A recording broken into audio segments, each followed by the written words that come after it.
Take one. What are some of your earliest childhood fishing memories? Earliest memory I can have thinking back is fishing Lake Cuyamaca with my dad, fishing trout. I think I was probably like 4 years old. Just doing the Velveeta cheese, bobber type thing, and catching the trout. I didn't really like them, but I liked the tails when they fried them. Yeah. So that kind of really got me into it. I was calling them like fish chips, and started going pretty frequently. I'd say once every couple of weeks at the very, very least, sometimes even more, and kind of grew from there, into fishing the ocean. I'd fish with him and a gentleman named Jim Garrett, who's a neighbor of ours, on his skiff. We do a lot of fishing like La Jolla for rock cod, yellowtail even. And they kind of blossomed from there. Next thing I know, I was fishing albacore with those guys, and just really developed a love for fishing in the ocean, especially tuna fishing. But you started with your dad fishing trout. Yeah. And you like frying up the tails. Yeah. It's just like, I wanted to eat it. Cool. I didn't like the trout themselves. I thought they kind of tasted muddy, but I liked the tails. He'd always cut the tails off and I'd dip them in ranch. And to me, it's like a fish potato chip. Fish chip. Yeah. So. That's so cool. Can you paint a picture for us what it was like back in the day when you first started fishing the ocean? Yeah. It seemed a lot more just raw to me. There was no fishing clothing companies. There was no internet. There was no social media. There was nothing to fire you up to go do it except the stoke of going fishing and catching fish, whether it was for sport or for food or both, and that's really what I envisioned as a kid, like being into it, like I want to go fish. I want to go catch some rock cod because I loved eating rock cod. I liked eating yellowtail. I even ate my first piece of sushi off of a locally caught yellowtail. I never went to a sushi bar to break that ice. It was off, our harvest.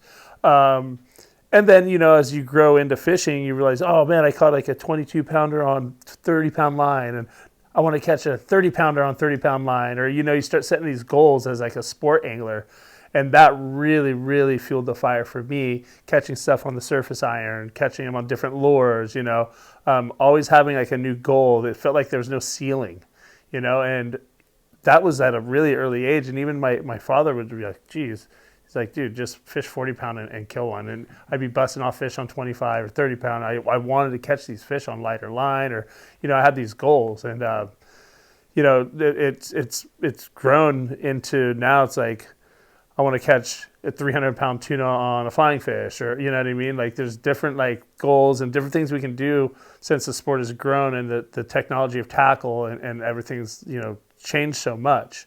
So going back to that, it's just like when I was a kid, it was just really raw as the aspect of guys wanted to catch fish to eat it and catch fish maybe for like some sort of sport purpose. But, it was really fired off the stoke of doing that.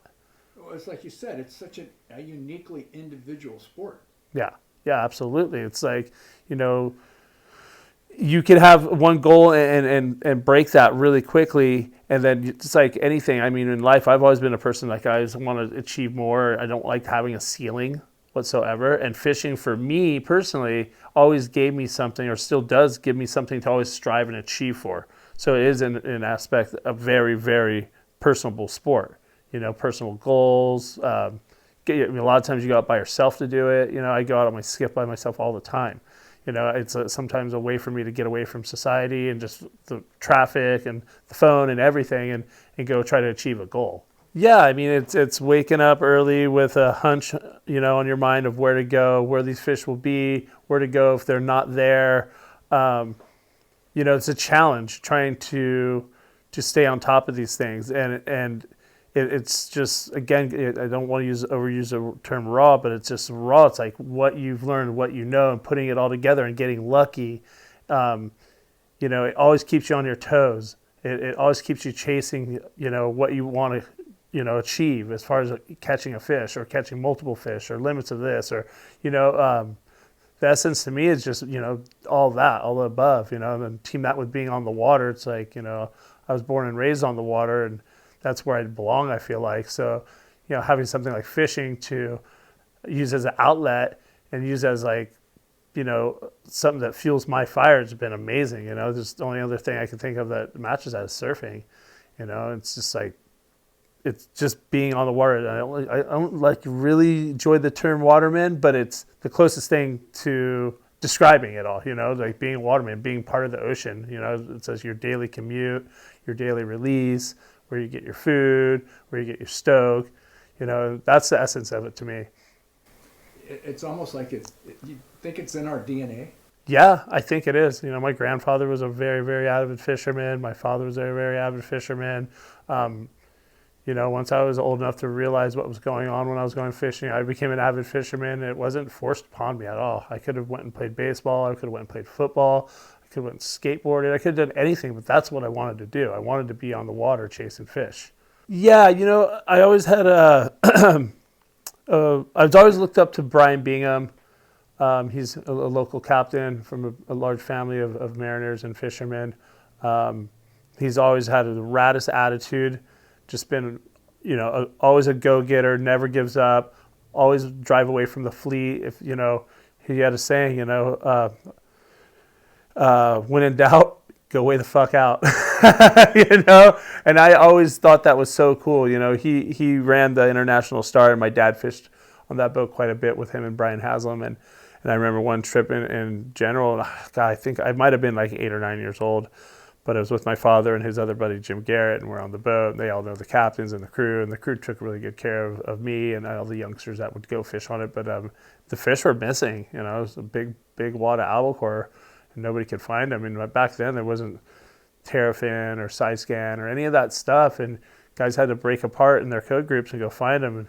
And, I remember on the PA, well, it's been a tough last few days, so, and use the same, phrase, when in doubt, we're going to go way the fuck out. And we ended up knee deep in albacore by like 10 in the morning. And that gave me a really big yearning on wanting to get it done. Like really stoke clients out. Cause I saw how stoked I was and my father and all the whole crew on the boat. It's like, it was an exciting time. It made me really realize, geez, I think I want to do this. Well, what are some of the things that you focus on as an owner or operator to enrich the experience that you're giving to your customers? I just want to be as upfront with them as possible. I want to give them game plans. I want them to know what our B plans are. I like to walk them through everything. I like to become their friend, joke with them, rib with them. And I like to fulfill their dreams. I would say I'm in the memory making business, and business is really good. And, you do that by giving a shit. I don't care what Joe Schmo's doing or this boat or that boat's doing. I know what I want to do for my clients each and every day. It's not being the best captain. It's being the best that you can be for each one of your anglers every single day. Well, and that kind of brings us to like, you fished on about every imaginable platform. Yeah. And so when did the light bulb go off for you that this quick skiff style fishing might be a viable option? I was running a yacht for a gentleman named Keith Waring, and we were doing really well on that boat. We were doing trips here locally, and then every late September, early October, we'd do the pilgrimage down to Cabo, Mag Bay, and that was really fun. We were doing Bisbees, all that fun stuff, but it was you really had to get full in on it, meaning like you do 2 to 4 weeks on, 2 weeks off, fly back down, and I was getting pretty in depth with my now wife at that time. She was my girlfriend. And I could see that she wanted me home more. And that was causing a bit of a friction. I knew I wanted to fish as much as humanly possible. I knew I wanted to run the boat and put people on fish as much as humanly possible. But I knew I needed to keep our relationship glued because she's a really supportive and special girl. She's from a family that fishes a bunch too. But it came to a point where she, kind of mentioned that if I wanted to do this, I needed to make a decision on how I would do it so we could meet in the middle and she would see me more. And at that time, I was working for Jamie on the seasons a little bit during the peak season here off San Diego. And I talked with him, and I got my ticket, and he was getting a new boat and offered a captain's position, behind the helm for him. And I mentioned to my wife, and this kind of just clicked. She's like, yeah, you'll be home every night. Like, this will work out perfect. You get to fish every day. I get to see you every day. Everybody's happy, right? And I'm like, yeah, and I was a little bummed I was getting away from the big boat. I did like the big game fishing and marlin fishing and big tuna fishing down in the tropics, but you got to keep the wife happy. Happy wife, happy life. So, I dipped my toes in that, and that right away I was like, oh my God, we can totally do this. We didn't have the big fish yet, but we had plenty of yellowfin, plenty of variety, dorado, everything that comes through our waters here in the peak season, the summer, fall. And it's fun, and it's, okay, I could do this. Some of the other species locally? Like yellowtail, sea bass, halibut, calico bass. We did a lot of local stuff, a lot of Coronado Islands, a lot of Mexican coastline. Very, very fruitful fishing. It was I always try to remind people there was an era before the big bluefin, and it was a really special era. Being able to hone your skills and cut your teeth on fishing local stones, local rocks, local reefs, local islands, where these fish move up and down the coast, where they come from, where they filter out to. And that's what I firmly believe made me a better captain and fisherman, is getting the understanding of all of that. Everything, for the most part, is migratory here. All of our SoCal glory fish, like, again, yellowtail, sea bass, tuna, dorado, it's all migratory. Marlin, same thing. They come and they go. They might hang out for a little bit.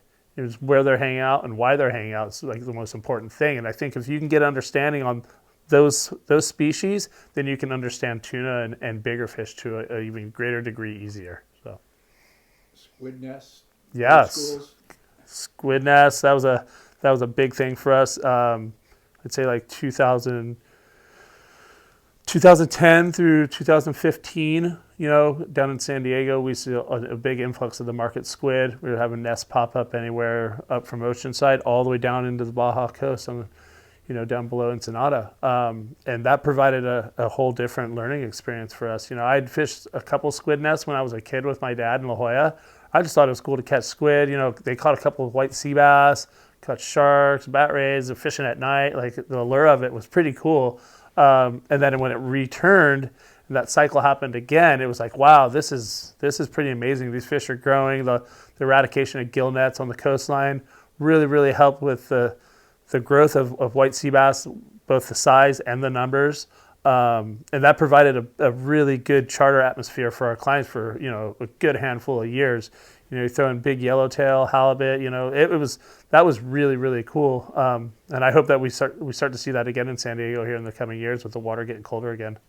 Some of the guys that kind of pioneered that, Barry and Trumpus, you say anything about those guys? Yeah, it's awesome. Like, Barry and Greg were always on it. Like, Greg's an amazing fisherman, as Barry is as well. And I did a lot of fishing with both of those guys on both their skiffs, and that really helped hone the skills as well.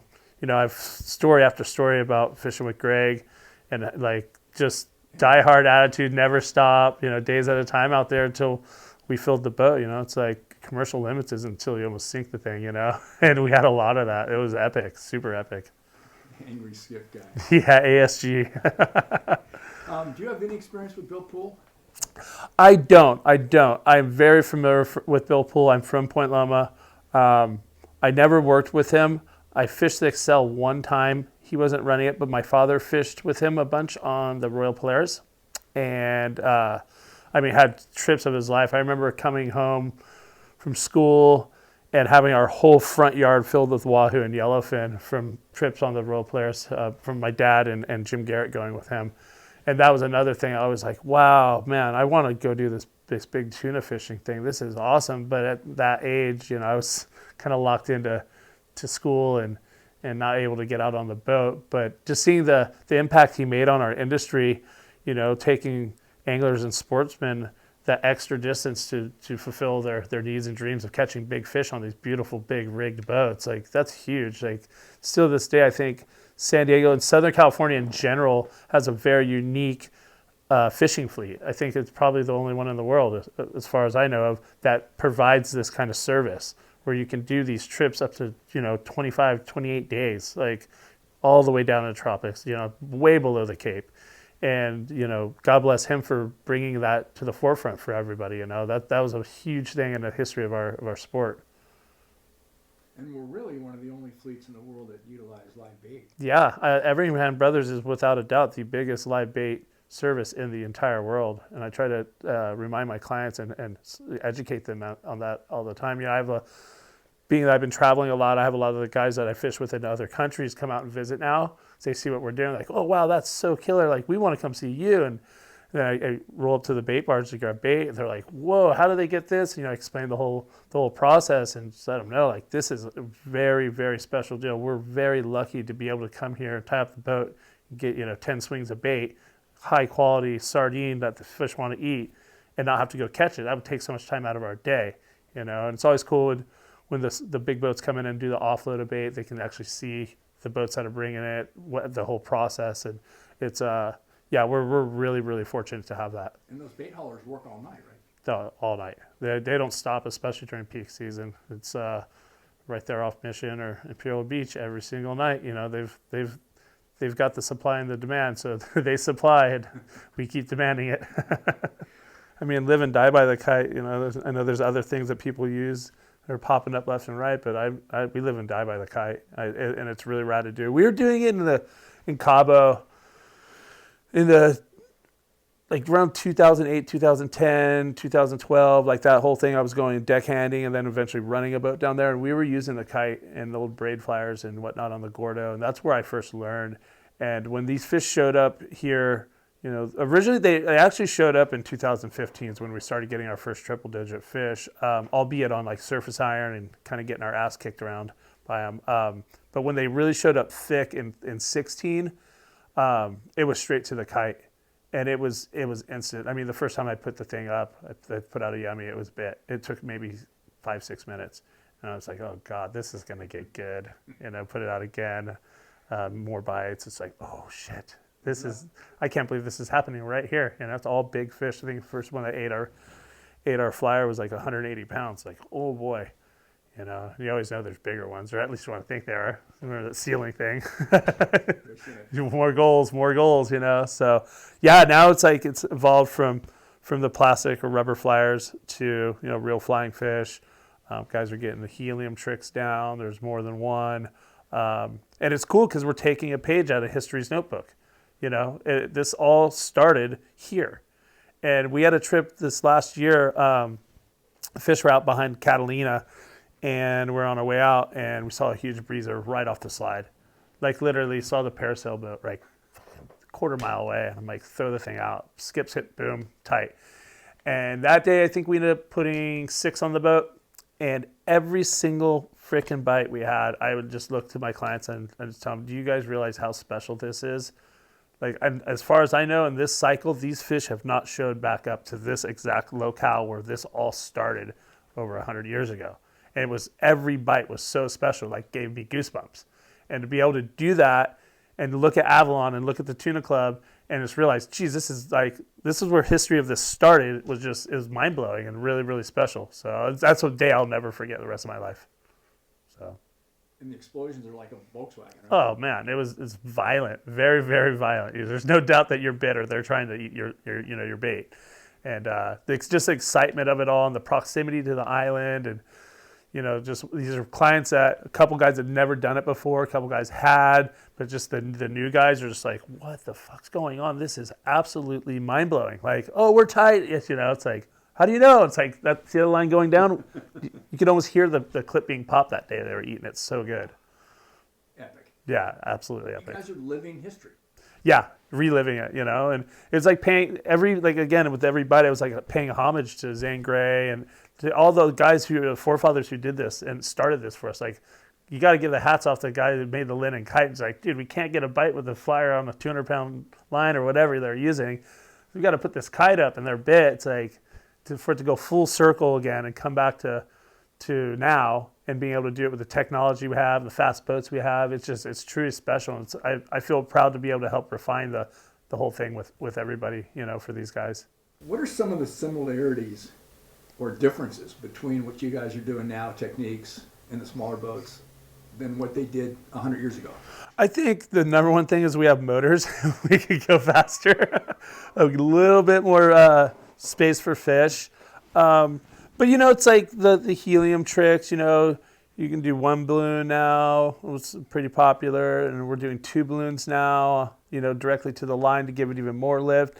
I feel like we've eliminated a lot of the no fish days when you don't have the conditions that you're needed necessary to get the bait out. Each one of these flyers weighs, pound and a half a piece. You want the real big ones too, If you don't have any wind, then you're kind of stuck, there with your thumb in your butt wondering, what the heck am I going to do, praying for wind, and that doesn't always happen. So to be able to kind of refine it by adding more air and more balloons and just the way we kick it out from the boat when we're underway and just precision turning and putting those baits in the right spot. Sometimes even with, double helium balloons, you get 45 seconds to a minute and a half to present that bait right before it's going to come down anyway or start sagging towards the boat. So just being able to precision fish it, as I say, has been a huge thing for us. And it's, here we are on, let's call it year 6 of this. It's taken all that time to kind of realize how to do this and how to make the most out of lack of conditions. And again, it's all, refining what was done back in the day. Yeah, it's a team effort too, isn't it? Yeah. You can do it yourself if you really, really, really hustle. I did it for myself for a while, the first, 4 years of the cycle. But now having a crew member on the boat that understands how it all works, that clicks with me, clicks with the conditions, knows when to drop, listens, that's really made a huge difference. I really think it is best to have another guy on the boat that understands that fishery and when and where and how precise you need to do things. Otherwise, it's a lot of up and down from the tower or the bridge. What are some of the precise things that you're trying to do in the presentation? You want to make it look like a flying fish, realistically. I know a lot of guys do get bit just dead drifting it, and we do too. But the best bites, biggest fish, it comes when it's moving. A flying fish with its wings out, that's a flying fish. They do sit in the water with them kind of delted, but you really want them to react, and you want to get a school that's just breezing in the sun and 3 knots of wind to eat. You want to move that thing. You got to give it some action. Again, going back to having those goals, once you become an avid fisherman, once you really get your head wrapped around it and you realize how rad it is and how much potential it is to never have a ceiling, I think that right there stokes people out and it gets them locked in for life, And, as a charter captain, watching kids that come on the boat with their dads for the first time, fast forward into 5-6 years later, these kids becoming absolute sticks. It's the most gratifying thing in the world. I have a kid on my boat named Weston Harris, and he's been fishing with me, seriously, I think since he was 6. And the kid is 14 or 15 now. And I'm pretty much already told his dad, I've got dibs on him as a crew member. If he wants a job, he's got it, And it goes back to, I've watched his eyes get bigger and bigger with every bigger and bigger fish he caught. And it doesn't stop. It's just the drive to achieve greater, the goals he sets. He wants his 200-pounder, crush it. I watched him have a trip whether he got his limit of 200 pounders and was handing off 200 pounders. To see that kind of stoke and fire and drive into anybody, yet alone a young man, young woman, young angler, it's truly, truly special. And that's why this sport's so awesome. Your sister loves to fish too. My sister does love to fish. She's got some quite big yellowtail on the surface iron. She doesn't do too much tuna fishing. She likes the more local stuff, but same thing. She's caught a huge fish, I think, with Barry and Ricky, and that really sparked her fire. She loves her yellowtail. If somebody wanted to try to get into the business, how would you suggest they get started? Honestly, I'm cut from that era where you had to work for it. You couldn't go online, you couldn't Google search, you couldn't go on Fish Dope to get the hottest bite stuff. You had to figure it out on your own. And I honestly owe all my success and the talent I may or may not have to working for it. To trial and error, to stubbing my toe. It starts from cleaning the deck as a pinhead, doing it well, captain or crew notice you have a little bit of talent, to getting a job on deck and starting at the low deck all the way to first deck, then getting a ticket and doing a night driver. And then after night driver, earning your spot at the helm on the sticks to be the main captain. I don't think it should be given. I don't think it should be researched on Google. I think it needs to be earned. You put in your time on the skiff, put in your time on yachts. One thing I noticed, a lot of guys can be instant captains, but you've never been in a sticky situation where somebody's life's at stake, yours or your crew or all your passengers. That stuff is things people need to realize, and I think they need to learn the hard way. You go through the ranks, you go through the steps, and you do it. You put in your time. You get your true 700 days at sea before you get your ticket. Don't have people sign it off. Like you will have a greater understanding if you don't go on a pay for info website. You get on a batch of fish, and then you go the next day, and you go the next day, and you go the next day, and then they'll find you have a day you don't catch. Why didn't you catch? Looking at the terrafin, like looking at the water charts, refiguring out, getting back on them. You do that time and time and again, you will become an incredible captain and fisherman, Well, you start to learn the migratory patterns of what those fish are doing within their 24 or 48 hours. Exactly. Moon phases. There's so many things, water altimetry, currents. There's so many little pieces to every day's puzzle. Some days it might seem as easy as pie, because it is. But it's those days, and I always tell people, I learn more on the tough days than I do on any good day. But bottom line is, as long as you're learning something every single day you're out there, you're making the most of your experience, and you're going to learn a lot. I love the fish because it's just part of me. I kind of, if I don't get in the water or on the water in like a couple day period of time, I start getting real twitchy and real eggy. My wife will even suggest, why don't you go jump on the boat and go for a fish, And it's because I live and breathe it. It's made me happy. It's provided for my family, both monetarily and food-wise. We're huge seafood eaters. And I just could honestly see myself doing anything else professionally. It's just, I'm locked in. It's a pure passion and love thing for me. You're so fortunate. Yeah, I'm very lucky. Thank you. Yeah, I'm stoked, and there's not a day I don't wake up and feel blessed and thankful that I have this opportunity to do this, because it's truly a special lifestyle and I mean, yeah, a special part of me, I feel sorry for people that don't fish. Yeah, sometimes I don't understand, but to each their own, I guess. Well, you free dive, you surf, you're involved in the water 24/7. Yeah, it's part of me. I have salt water. Yeah, salt water is in my veins 100%. I have all these friends, or not all these friends, but a good handful of friends are moving to Montana, and they spent their life on the water, but they hunt too. I can't hunt. It's just I kind of almost wanted to try it, but I'd rather just be on the water. I'd rather stay here and pay the extra taxes we pay in California. The cost of being close to the ocean, because it's part of me. I know if the ocean was ever taken from me, how depressed I'd get and how much it would sting. It's just, there's no doubt about it. So I'm going to stay put here. Pay my extravagant taxes and be a part of this. Well, you're expanding your business too into some other locations too, right? Can you tell us a little bit about what you're offering now? Yeah, I've been really fortunate to team up with some really, really cool people and resorts all over the world. One of them, the one that's been just absolutely amazing, and it was kind of the start of it all, was Namotu Island in Fiji, working with Ben Wilson and Mike Hennessy. And I go over there every early spring, February into March, and do yellowfin with those guys. It's kind of their peak tuna season, and that's been amazing. It's really similar to fishing here, whereas you got a lot of visual signal, birds, foamers, jumpers. There's a little bit of structure that they associate with that if you just pay a little bit of attention, it all comes together, and it's been really, really fruitful. I've been actually able to get hosted weeks there where I'm bringing out my clients from California that come fish with us on Pinnacle Sportfishing and go out there and blow their minds with that. We've also gotten down to the Caribbean, to Bocas del Toro in Panama. That's been a really fun experience as far as doing something different, doing a lot of high-speed trolling wahoo, king mackerel, a little bit of snapper fishing on the bottom.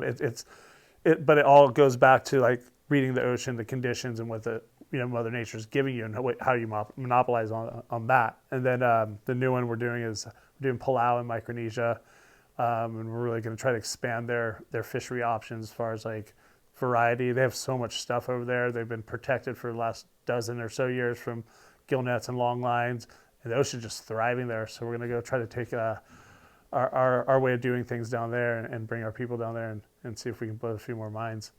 I think a lot of the quality of our operation has to do with the quality of your fish when you get off the boat.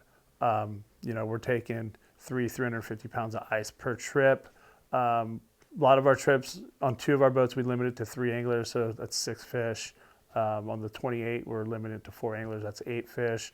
We're doing slurries, gilling and gutting them right there on the spot. Try not to bend the fish.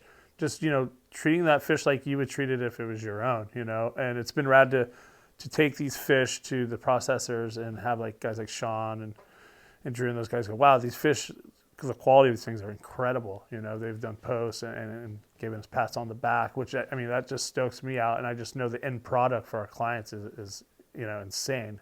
And I wouldn't want to have it any other way if I was, paying the money to go rent a charter boat and go do this. It's like, say you're going elk hunting, you're not going to not take care of the elk once you shoot it. It's your food. That's a prize. Like you can provide for your family, your friends, everybody with. It's food. So, you don't let your milk sit out and spoil. You don't let your fish sit out and spoil either. Well, you're bringing home sushi grade quality. Yeah. Which you can't buy anywhere. Yeah. We've been EKGBing fish a little bit as well. We started doing that last year. That's a cool process. There's definitely, you can notice a little bit of a difference there as well, especially on that bigger stuff. It doesn't get fried on the core. We haven't had too much of that problem though, but it does occasionally happen. Anything you can do just make the product better, you do.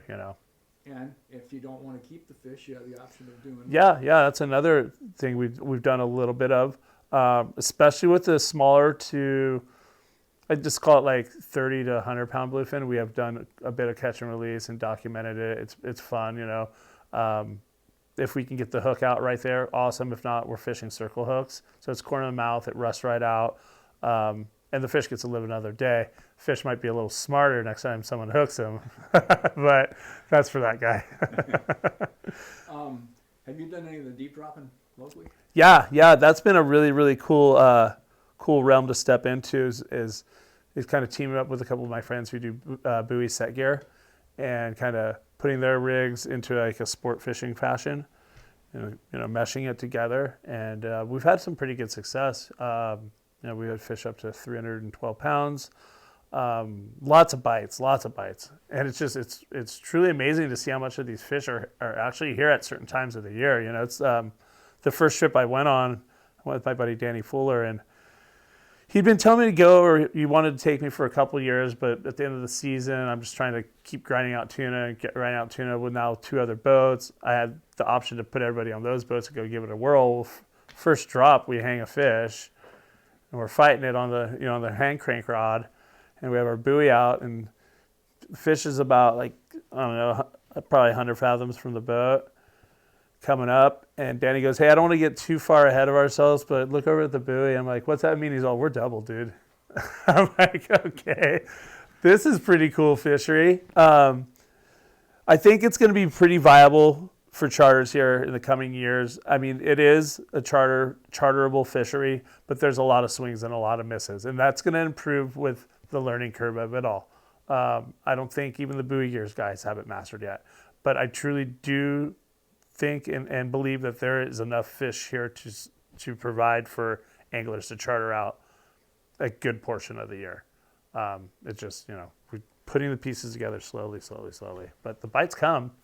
How is the difference between the fight of a big bluefin and a swordfish?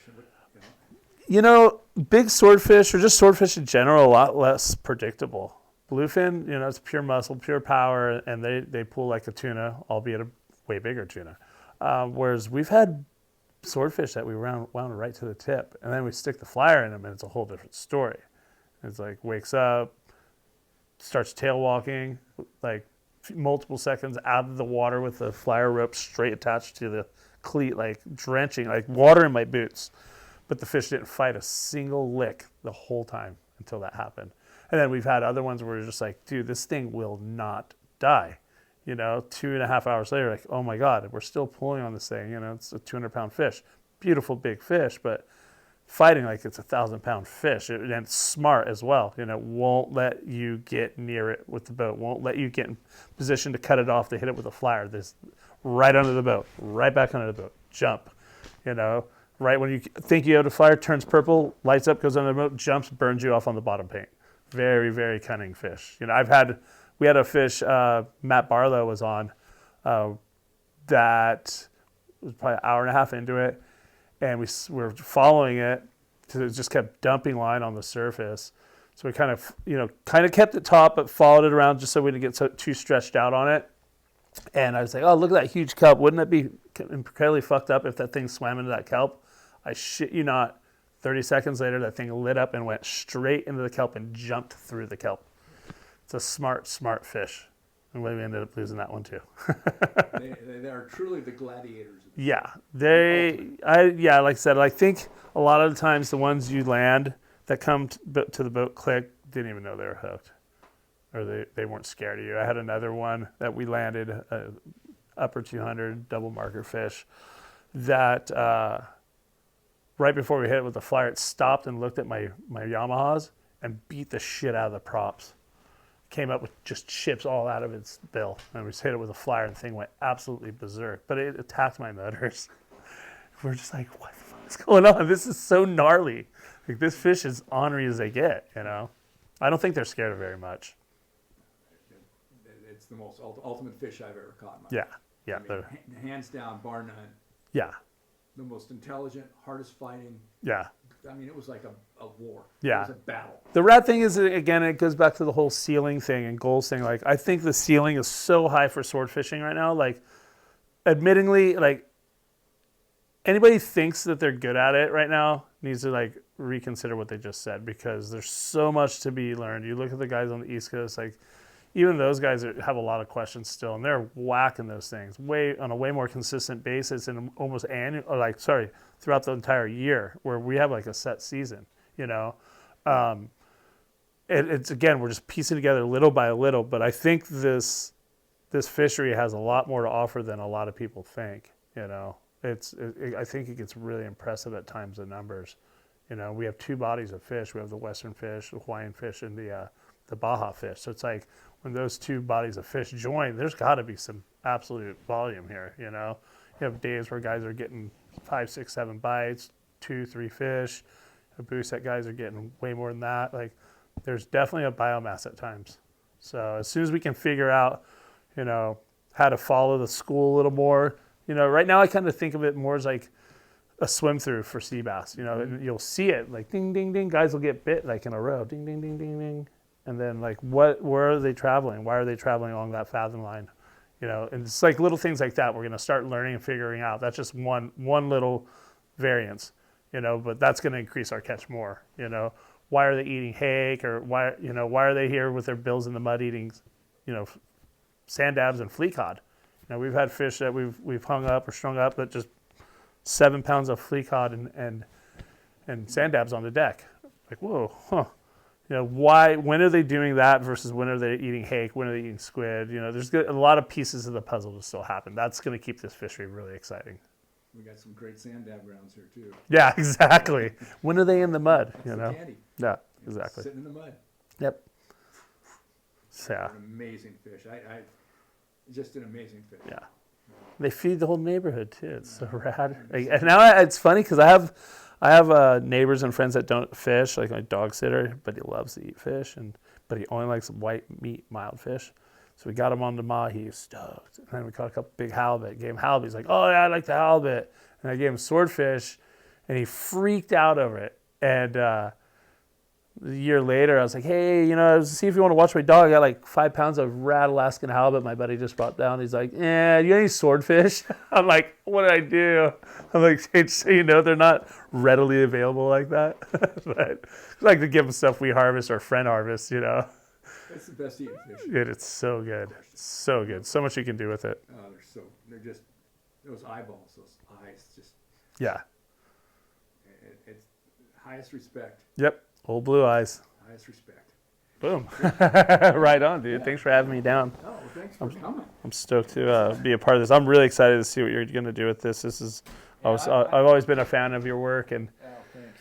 I think this is going to be a really special thing. And like I said, I think the industry needs a movie like this or series like this. It really does, because I think there's so many new anglers to the sport that, I mean, they're helping the sport grow, and we have gratitude for that. But I think it's important they understand like the history and where it all came from.